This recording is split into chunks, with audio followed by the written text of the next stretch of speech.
Hello' বন্ধু বান্ধৱীসকল, জ্ঞান বিজ্ঞান চেনেলটিলৈ আপোনালোক সকলোকে পুনৰ এবাৰ স্বাগতম জনাইছোঁ। এই চেনেলটিৰ জৰিয়তে আপোনালোকে হেল্থ ৰিলেটেড ভিডিঅ' আপোনালোকে সদায় পাই থাকিব। যদি মোৰ চেনেলটো আপোনালোকে এতিয়ালৈকে ছাবস্ক্ৰাইব কৰা নাই তেনেহ'লে প্লিজ ছাবস্ক্ৰাইব কৰি ল'ব আৰু কাষতে থকা বেল আইকনটো প্ৰেছ কৰি ল'ব। বন্ধুসকল, আপোনালোকেও কেতিয়াবা এনেদৰে কাৰোবাৰ ল'ৰা ছোৱালীৰ বা ঘৰৰে কাৰোবাৰ এনেদৰে গুটি উঠা দেখিছে নেকি?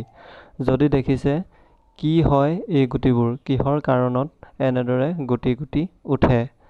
এয়া আই দেখা নেকি, নে বেলেগ কিবা ভাইৰাছৰ কাৰণত এই গুটিবিলাক উঠে?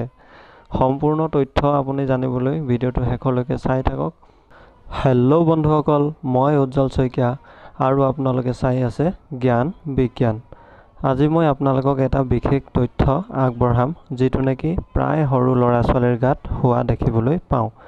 বন্ধুসকল, এনে গুটি উঠাৰ ৰোগটোক আমি সাধাৰণতে আই দেখা দিয়া বুলি কওঁ বা ইয়াক বসন্ত উঠা বুলিও কওঁ, কাৰণ এই ৰোগটো বেছিকৈ বসন্ত ঋতুৰ সময়ত হোৱা দেখা যায়। আমাৰ গাঁৱলীয়া ভাষাত ক'বলৈ গ'লে ই কোনো বেমাৰ নহয়।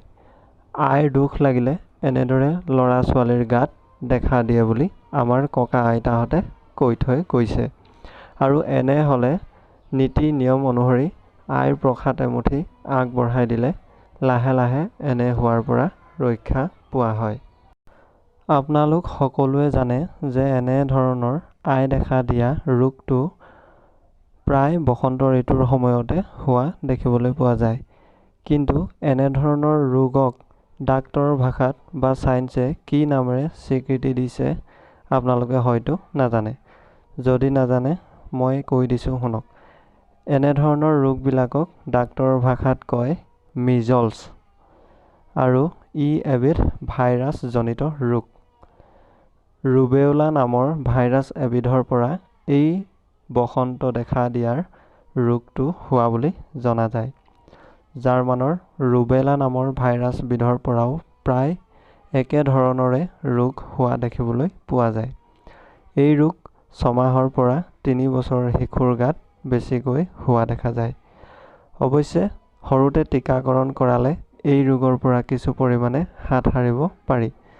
বিজ্ঞানৰ মতে এনেধৰণৰ অসুখ হ'লে প্ৰাথমিকতে ডাক্তৰৰ পৰামৰ্শ লোৱা উচিত। কিন্তু আমাৰ সমাজত এইটো অসুখ হ'লে আমি আই দেখা দিয়া বুলি আইৰ প্ৰসাদ এমুঠি দিলেহে এই ব্যাধিৰ পৰা পৰিত্ৰাণ পাম বুলি ভবা হয়। তথাপি প্ৰাথমিকতে ডাক্তৰৰ পৰামৰ্শ লোৱাটো উচিত বুলি ছায়েন্সে কৈছে। তো বন্ধুসকল, ভিডিঅ'টো চাই কেনেকুৱা পালে কমেণ্ট কৰি জনাব। যদি ভাল লাগিলে লাইক কৰিব আৰু সমূহ বন্ধুবৰ্গলৈ যিমান পাৰে ভিডিঅ'টো শ্বেয়াৰ কৰি দিব। ধন্যবাদ।